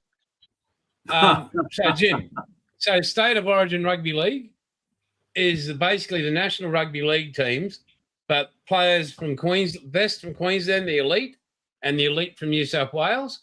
Now, some of these guys actually play on the same team in New South Wales, but as soon as kickoff goes at State of Origin, they will literally try to cripple each other, like kill each other. It's a beautiful thing to watch. Yeah, well, hey man, that's rivalries, and rivalries It's are like very the Battle of the Bulge. You don't care which side you originally come from, you just go at it. Yep. It is, and we're talking punching on. We're talking. It's great to watch. I mean, Brother Gets against your brother. hair out of the house, state Jim. against state. Sarah Jane gives you a nice compliment, Paul. What did I do this time? Oh, thank you, Sarah Jane. I don't think anybody else got the reference to that. Yep. So anyway, all right. The question I'm gonna come up with because we're 15 minutes away from 2 hours. So let's see. I'll come up with this. I'll just say, it's a simple question. What is it now? Again, Ethel, don't answer now. Please, don't answer now. Next week. Don't What be a is flash it? in the pan, Ethel. What is But it? it's on its way, Sarah Jane. Okay, yeah. Yeah, Paul. Anyway, okay. What is it that drew you to build plastic scale models? That's it. What is it that drew you Bilge? No hints, no nothing? I just said easy.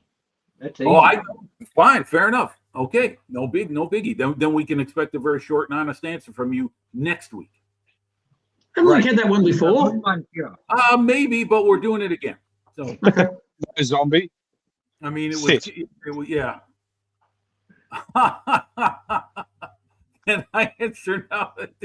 Sorry, zombie. You got to wait till next week's exciting episode. So, yeah, what is it that drew you to start building plastic scale models? And it can be a number of influences. It doesn't have to be one thing. Everyone's got their stories and everyone's got their examples. Whatever it is, we'll hear about it next week from each one of us. We'll start with the panel first, and then we'll go out to the chat, or the chat can contribute while we're all discussing this. But one thing I propose next week when we're answering, that we all just give the person talking the moment, the floor, so that they can get their answer out, and then we can move on to the next one. Sounds like a plan, young man. Oh, well, I'm putting that out for a question to the panel, to everyone right here. What do you all think of that? Yep. Is that fair enough? I'm there for you. Okay. All right. Okie dokie. I mean, I love the spontaneous jabs and kick-ins when someone's speaking and you hear someone make a wisecrack remark from the peanut gallery. I love that. What do we got here? What do we got? We got a question. What about building any models? What do you mean specifically about that, Zombie? The question. That's in relation to the question for next week. Are you being Yes, Sarah specific Jane, you on- do.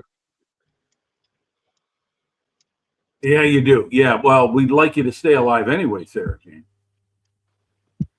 Yeah, we like the way you torture us with your absolutely awesome builds you do. Yeah, keep No, I torturing mean, us with the Well, I still can't figure out how you can have 30 going at once.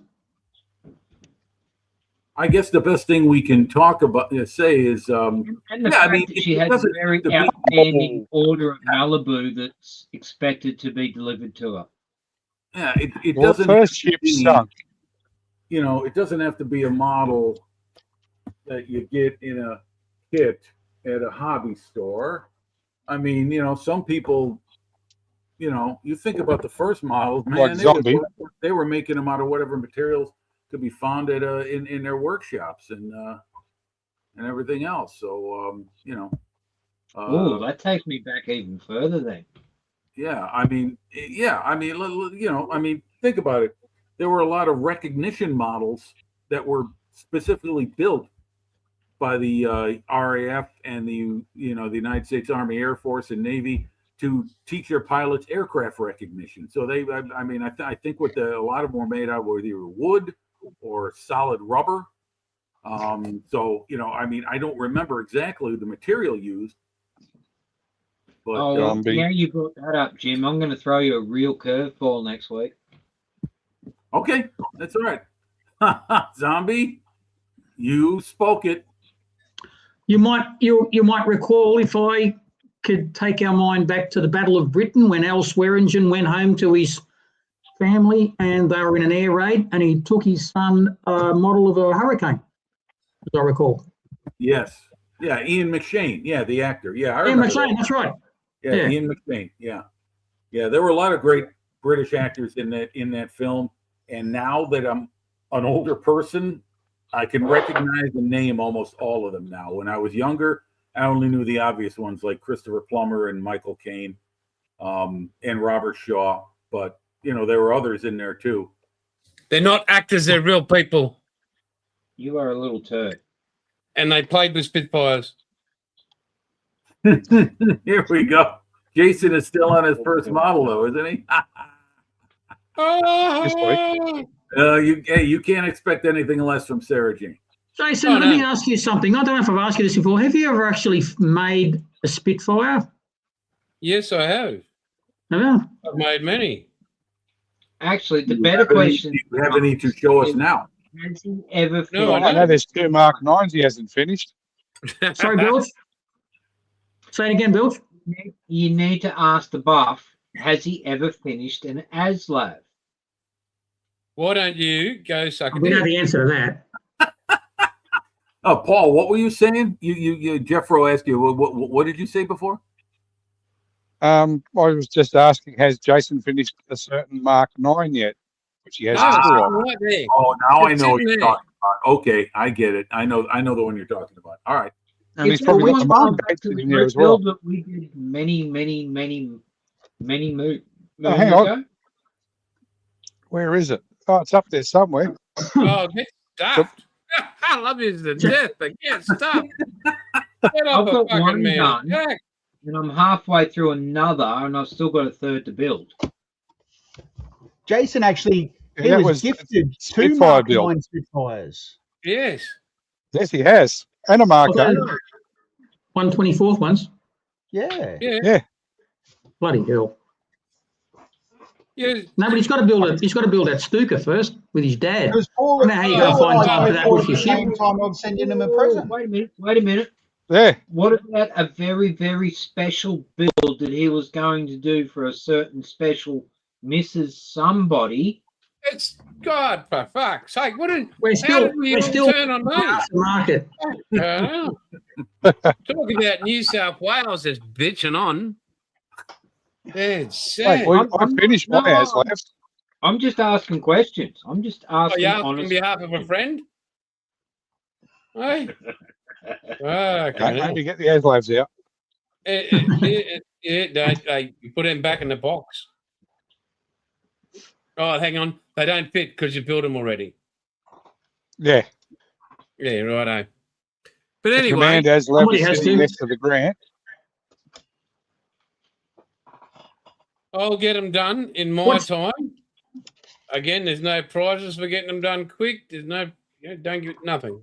That's true. You got a point there, Jason. That's well But taken. Jason's on geological time. As the earth turns, time, mate. As the earth turns. I'll tell you what, as Exactly. a modeler that builds at a glacial pace myself, I'm in no position to make a comment on the expediency or lack thereof of other people's modeling skills. A friend of mine, a retired police officer, he's living down in Gulf Shoals, Alabama now, and he builds at an industrial pace. I mean, every other week, and he's doing multiple projects. Who's Sarah Jane? I'm just, and you know what? And these are not hurried jobs. They are not botched. Get them done, no matter what they look like. No, this guy built some Extremely good stuff. In fact, what I'm going to do is I'm going to compile some images, and I'm going to send them to Jason to show what my friend John is his name. John lives down in Mississippi. Like I said, he grew up here in Chicago, a retired Chicago police officer. Lives down there now, happily married man, and he does a lot of modeling. And I'll tell you, like I said, he doesn't make botched work. He man, tell you what, if I could. Does he make different stuff all the time, or all the same thing, always aircraft, or? Well, he builds mostly aircraft, but he also builds 700 scale ships and the occasional 48 scale and 35th scale piece of armor. But he's not really an armor guy. He's more of an aircraft guy. But lately he's been on a 1/700 scale warship bend where he's built a lot of different models. Again, I'm going to gather up as many images as I've got and ask him to send me some more of what he does have.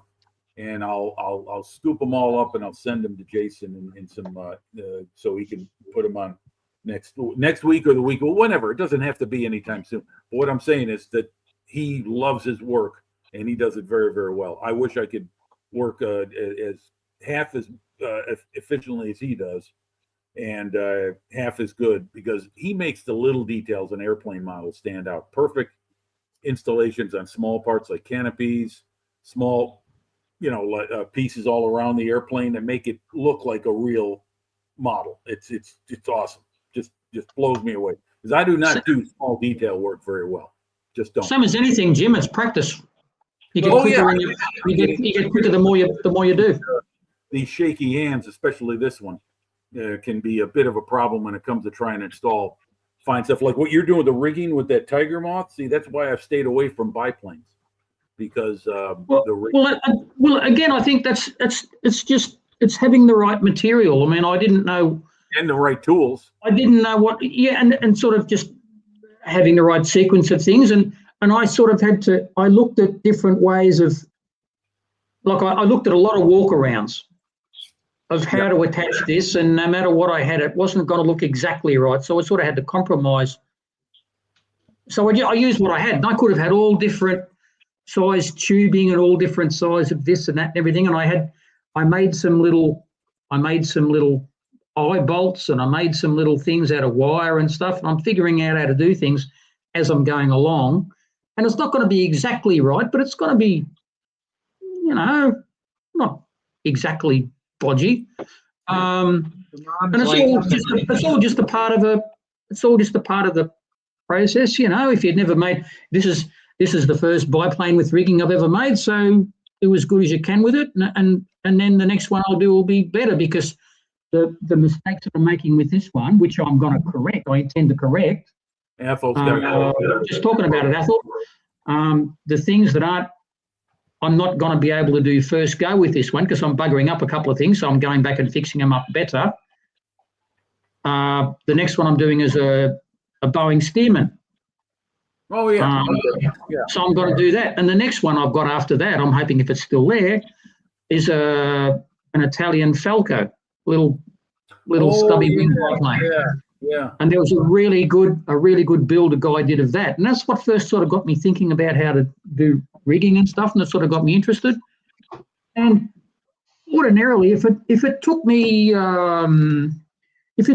4 hours or something like that, trial and error, to be doing, I don't know, just do some other thing on an aircraft, like something with the paint scheme or the cockpit or something like that, I'd probably completely get the shits with it. But the fact that I was just doing this rigging, it wasn't doing what I wanted it to do, but I know that it was because I'd cut it too short, and it was every time I'd do it and I'd lose grip on it, it'd go flying back, and so I know next time that the next time I do it, I'll make it a little bit longer, so it's got a bit less stretch, and I'm not going to be losing it all the time. So, it's just part of the learning curve. Could you show Apple your Tiger Moth? He's asked how your Tiger Moth's coming along, please.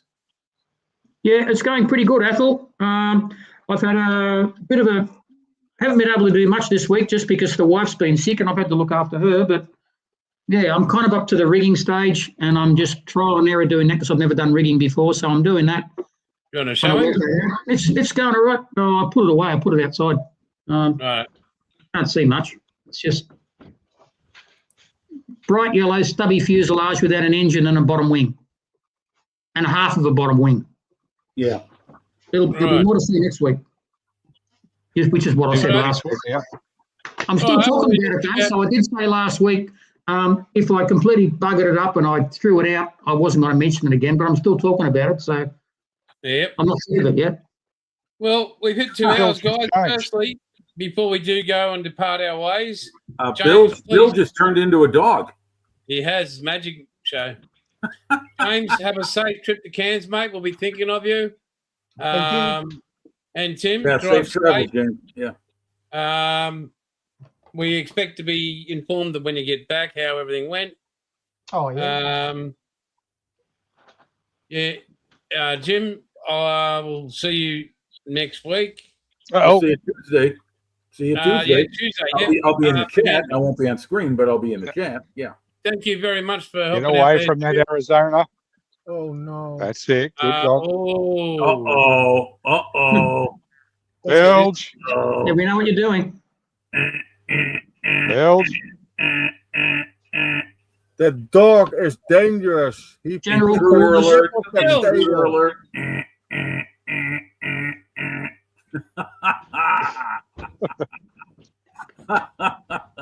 Well, apparently Bilge's hearing is in good state. But anyway, folks, thanks for joining us all. We'll catch you Tuesday night. Aussie Modelers, Aussie Scale Modeler, my channel. If you do, I don't think I've got any tools this week to show, but that's all good. Well, Sarah Jane can't wait for the next one to, we're going to do a tool show just for Sarah Jane. It'll be tool time for SJ. Tool time for I SJ. don't think you'll show. But anyway, mate, the biggest tool's in the top left corner. Oh, bingo! And there we go. there we is. Sunk by battleship. By the wonder of technology. There we go. What are you saying, Bill? No, help me out. Biggest tool's in the top left corner. There you go. But anyway, folks, thank you so very much. 7 o'clock Tuesday is my show with the North Carolina. We appreciate your time every week that you spend with us. Paul, Jeffro, Dom, Jim, James, Bill, you guys are the best. Chunk, we'll hopefully see you next week, mate. Everybody in chat, thank you. And, well, we are out of here. Bye, everybody. Hold on, See you next week.